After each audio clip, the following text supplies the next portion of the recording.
जय Hind everyone. So welcome again. This is our YouTube channel जिसका नाम है फौज जंक्शन। ठीक है, तो हमने शुरू की हुई है OLQ की सीरीज़। ठीक है, टोटल कितने OLQs होते हैं? 15 OLQs।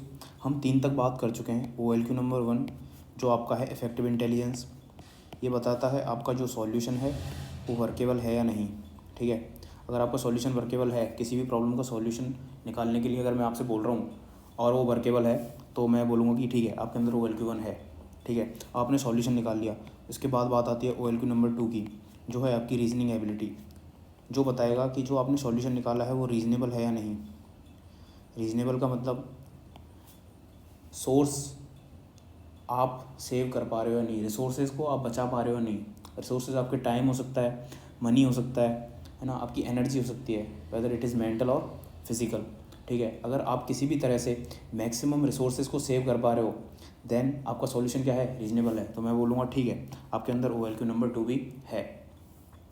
देखिए, जिनको ये नहीं पता है वो प्रीवियस वीडियो जाके देख सकते हो, है ना। मैंने डिटेल में एक्सप्लेन किया हुआ है ना, कि क्या होता है और कैसे आप इनको डेवलप भी कर सकते हो।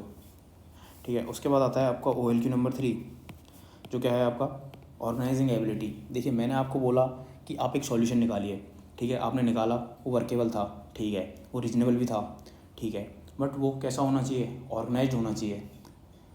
लेट्स से जैसे हमने प्रीवियस वीडियो में एक एग्जांपल लिया था ओपन माइक ऑर्गेनाइज करने का, तो मैंने बड़े सही से उसमें समझाया था कि कैसे आपके सॉल्यूशन के जो स्टेप्स हैं वो ऑर्गेनाइज होने चाहिए, है ना। अनऑर्गेनाइज्ड होंगे तो अगर आप वो रिटर्न सॉल्यूशन किसी को दोगे तो उसको समझ में नहीं आएगा कि उसको पहले क्या करना है बाद में क्या करना है ना। तो एग्जीक्यूशन में प्रॉब्लम हो जाएगी, तो कोई काम का नहीं है आपका सॉल्यूशन। एग्जीक्यूशन स्मूथ हो सके इसके लिए आपका सॉल्यूशन कैसा होना चाहिए? ऑर्गेनाइज्ड। मैं पढ़ता जा रहा हूँ और एक एक स्टेप में एग्जीक्यूट करता जा रहा हूँ एंड फाइनली मेरे को पता चला कि सॉल्यूशन जो आपने दिया, जैसे मेरे को ओपन माइक ऑर्गेनाइज करना था, तो मैं आपका बस सॉल्यूशन पढ़ूंगा, उनको एग्जीक्यूट करता जाऊँगा और मेरा ओपन माइक क्या होगा? ऑर्गेनाइज हो जाएगा, है ना। इस लेवल की ऑर्गेनाइजेशन, है ना, इस लेवल पे आपको अपना सॉल्यूशन ऑर्गेनाइज करना है कि किसी को कुछ भी नहीं पता और वो आपका सॉल्यूशन पढ़े तो वो उसको एग्जीक्यूट करके फाइनल रिजल्ट तक पहुंच जाए। ठीक है, अब आपकी बात आती है OLQ नंबर 4 की, जो कि है पावर ऑफ एक्सप्रेशन। देखिए, मैंने एक सॉल्यूशन निकाला, ठीक है, अब मैं किसी टीम के साथ काम कर रहा हूँ। ठीक है, मैं इसको उससे समझाता हूँ। वेबिनार में हमने एक एग्जांपल लिया था, ठीक है, जिनको वेबिनार का नहीं पता है तो हमने जूम पे वेबिनार किया था एक स्क्रीनिंग को लेके। ठीक है, दैट वाज फ्री। ठीक है, तो ये वेबिनार किया था, ठीक है, मिस हो गया है आपसे। अपकमिंग वेबिनार होते रहेंगे तो उसके लिए आप टेलीग्राम चैनल ज्वाइन कर लीजिए, सेम नेम से है फौज जंक्शन। ठीक है, या फिर आपको यूट्यूब के डिस्क्रिप्शन में भी लिंक मिल जाएगा। ओके, तो वेबिनार में मैंने एक एग्जांपल में हमेशा सारी चीज़ों को ट्राई करता हूँ कि मैं इस एग्जांपल से कनेक्ट कर पाऊँ। ठीक है, तो देखिए, फ़ौज का मेन काम है वॉर। ठीक है, मानो या ना मानो, हम डिफेंस फोर्सेस में जा रहे हैं ना, तो बेसिकली हमको वॉर लड़नी है। अब देखिए, वॉर में क्या होगा, कुछ ऑफिसर्स को भेजा जाएगा। अब इन ऑफिसर्स का काम क्या है? मान लीजिए किसी से हमारी लड़ाई हो गई, तो इन ऑफिसर्स का काम क्या है? ये एक सॉल्यूशन फाइंड करेंगे जो हमें उस वॉर को जिता सके। भाई, ये सॉल्यूशन फाइंड किया इन्होंने। ठीक है, अब किसी भी मिशन में जब आप जाते हो तो वहाँ पे एक ही ऑफिसर नहीं होता, है ना, वहाँ पे मल्टीपल ऑफिसर्स होते हैं, तो वो सब अपना अपना सॉल्यूशन निकालेंगे। ठीक है, सब ने अपना अपना वर्केबल सॉल्यूशन निकाल लिया।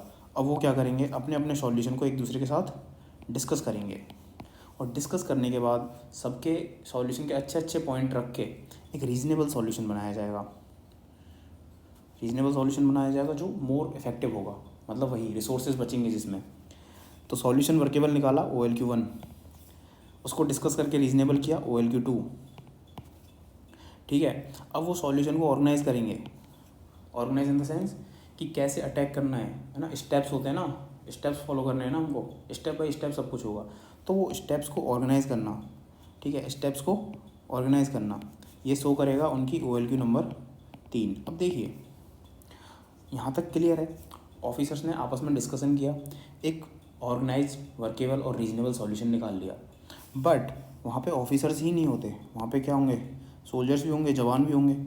अब आप किसी 50 या 100 आदमी की टीम के साथ एक वॉर लाइक सिचुएशन को हैंडल करने जा रहे हो। ठीक है, आपने आपस में डिस्कशन करके इस सॉल्यूशन को ऑर्गेनाइज तो बना दिया, बट अब आपको कम्युनिकेट करना पड़ेगा ना, ये 50 या 100 लोगों की टीम को भी तो आपको सॉल्यूशन बताना पड़ेगा, देन ओनली वो आपके बताए हुए इंस्ट्रक्शंस को फॉलो कर सकते हैं। ठीक है, तो उनको इंस्ट्रक्शन देना, उनको सॉल्यूशन समझाना, उन सबको बताना कि किसको कहाँ पोजीशन लेनी है, कब अटैक करना है, that is your OLQ number 4, जो है पावर ऑफ एक्सप्रेशन। मतलब आप अपने सॉल्यूशन को किस तरीके से एक्सप्रेस कर पाते हो। ठीक है, अब ये आपकी पावर ऑफ एक्सप्रेशन है। अब देखिए पावर ऑफ एक्सप्रेशन में क्या आता है, जो आपका कम्युनिकेशन है, मेनली तो कम्युनिकेशन का ही काम है। अगर आप कम्युनिकेट अच्छे से कर पा रहे हो मतलब आपका पावर ऑफ एक्सप्रेशन अच्छा है। देखिए कम्युनिकेशन एक सिंगल एस्पेक्ट है आपके पावर ऑफ एक्सप्रेशन का। ठीक है, आपके एक्सप्रेशन में फ्लुएंसी होनी चाहिए। ठीक है, फ्लुएंसी इन द सेंस मतलब मैं सुनता जा रहा हूँ और मेरे को समझ में आता जा रहा है। ठीक है, लॉजिकल एक्सप्रेशन होना चाहिए। देखिए आप बकचोदी भी करोगे ना तो भी आपको लोग सुनेंगे, है ना, बट वो आपको फॉलो नहीं करेंगे। द ओनली वे लोग आपको फॉलो करें उसका एक ही तरीका है कि आपका जो सॉल्यूशन है, जो आप एक्सप्रेस कर रहे हो अपने थॉट्स, वो कैसे होने चाहिए, लॉजिकल होने चाहिए। ऐसा नहीं कि वॉर रुकवा दी पापा, ठीक है वॉर नहीं रुकवाई किसी ने, है ना, तो लॉजिकल होना चाहिए। लॉजिकल होना चाहिए, उसमें कुछ सब्सटेंस होना चाहिए, हवा में बातें नहीं होनी चाहिए। इन सब चीज़ों से क्या होगा, जो अगर आपके एक्सप्रेशन में फ्लुएंसी है, लॉजिकल है, उसके अंदर सब्सटेंस है, तो ये क्या करेगा, आपके जो लिसनर हैं जिनको आप अपना सॉल्यूशन सुना रहे हो उन पे क्या डालेगा, इम्पैक्ट। और इम्पैक्ट भी कैसा डालेगा, पॉजिटिव। पॉजिटिव इम्पैक्ट तो हम लॉजिकल सॉल्यूशन से ही डाल सकते हैं ना। तो दैट्स द ओनली वे, अपने पावर ऑफ एक्सप्रेशन को सही करो, है ना। इसका सबसे सही तरीका क्या है, कम्युनिकेशन। आप अपने कम्युनिकेशन को इम्प्रूव करो, अपनी बॉडी लैंग्वेज, जैसे आप बात करते हो, है ना, लेक्चरेट प्रैक्टिस करते हो या इंटरव्यू के क्वेश्चन आंसर प्रैक्टिस करते हो, तो ट्राई करो कि आप मिरर के सामने बैठो, है ना, और सिर्फ मुंह से बोलने की बजाय अपनी बॉडी लैंग्वेज को भी ऑब्जर्व करो, है ना। काफ़ी सारे लोगों के क्या है, हाथ बहुत ज़्यादा हिलते हैं, दैट इज़ नॉट गुड। हाँ ठीक है, अपने पैर के आसपास हाथ को आप ऊपर नीचे मूव कर रहे हो, दैट इज़ ओके, है ना, बट आपकी टेरिटरी से बाहर नहीं जाना चाहिए हाथ, है ना। कई लोग ऐसे होते हैं ग्रुप डिस्कशन में हाथ फेंक फेंक के बात करते हैं, तो उनकी बॉडी लैंग्वेज सही नहीं है। तो अपनी बॉडी लैंग्वेज को ऑब्जर्व करो, उसको रिफाइन करो, ठीक है। कम्युनिकेशन को इम्प्रूव करो। कम्युनिकेशन कैसे इम्प्रूव होगा, रीड करो, बोलो, है ना, ग्रुप में खड़े हो अपना पॉइंट ऑफ व्यू शेयर करो। हम शेयर करने से डरते हैं कि हो सकता है ये गलत हो सही हो, अरे ठीक है, गलत सही ग्रुप में हो ना, आप अपने फ्रेंड्स के ग्रुप में हो, वो आपको बता देंगे, फ्रेंड्स से कैसी शर्म, ठीक है, वो आपको बता देंगे कि भाई तू गलत बोल रहा है या सही बोल रहा है। बट इससे होगा क्या, एक हैबिट डेवलप हो जाएगी बोलने की। तो आप जब एसिस भी होगा ना तो आपको एंग्जाइटी नहीं होगी।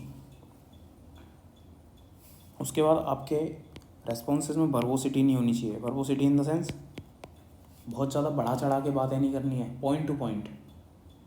अपन ने OLQ नंबर 3 में यही देखा था ना, जब हम किसी चीज़ को ऑर्गेनाइज़ करते हैं तो मैंने बोला था डी क्लटर मतलब जो बेफालतू की चीज़ें हैं, जो कोई मतलब की नहीं है, उनको एवरीडे अपनी लाइफ से भी, है ना, अपने सॉल्यूशन से भी निकालो, उनको कट करो।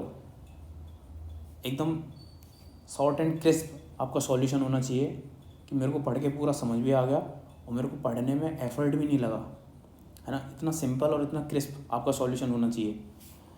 तो आप अपना कम्युनिकेशन इंप्रूव करो, बॉडी लैंग्वेज इंप्रूव करो। मैंने बताया कि मिरर के सामने बैठ के बोलो, इंटरव्यू के क्वेश्चन आंसर प्रैक्टिस कर रहे हो, लेक्चरेट प्रैक्टिस कर रहे हो तो मिरर के सामने खड़े होकर प्रैक्टिस करो, है ना। देखो कई लोग क्या है, लेक्चरेट बोलते बोलते हुए हिलते हैं, उनके पैर हिलते हैं।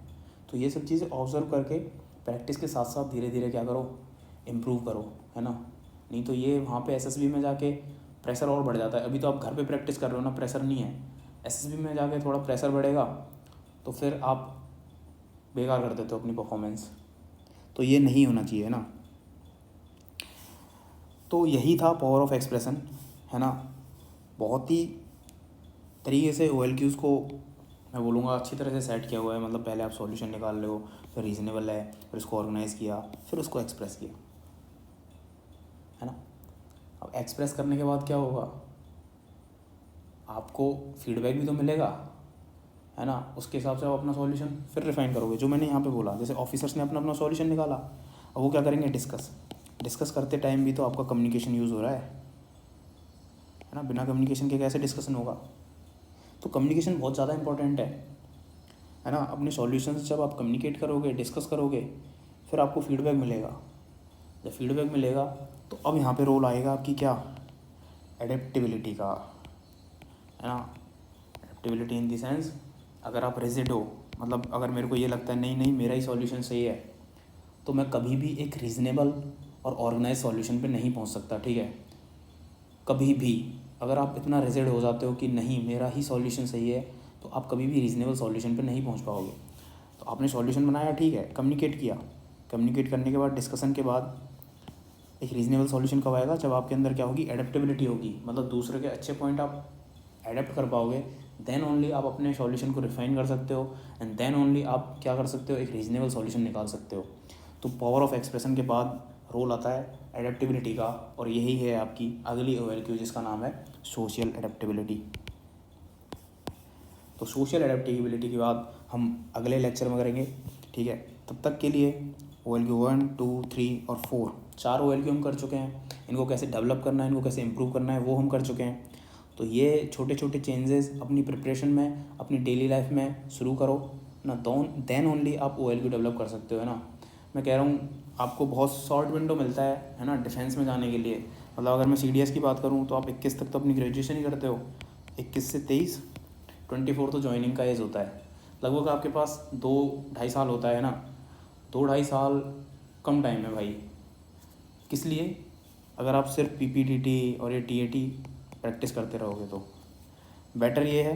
अगर आप अभी कॉलेज में हो तो बेस्ट है, ठीक है। अभी से इन माइनर चेंजेस को शुरू करो, है ना। अपनी क्वालिटीज़ इंप्रूव करो। एक बार क्वालिटीज़ इंप्रूव होंगी और वो अनकॉन्शियस में सेटल हो गई, तो फिर उनको बाहर आने से कोई नहीं रोक सकता, ठीक है। फिर चाहे आप TAT लिख रहे हो, WAT लिख रहे हो, SRT लिख रहे हो, GTO में यूज़ कर रहे हो, इंटरव्यू में बोल रहे हो, जो चीज़ आपके अनकॉन्शियस में है ना, तो वो अनकॉन्शियसली बाहर आ ही जाती है। तो छोटे छोटे चेंजेस से अनकॉन्शियस में अपनी क्वालिटीज़ को डेवलप करो, जिससे आपके SSB के टाइम पे आपको एफर्ट ना लगाना पड़े अपनी OLQ शो करने के लिए। वो अपने आप ही, मतलब समझ रहे हो, असेसर के सामने झरना लग जाना चाहिए OLQ का। This is the only way, ठीक है। I hope power of expression समझ में आया होगा। अगली वीडियो में बात करेंगे सोशल एडेप्टेबिलिटी की। तब तक के लिए जय हिंद।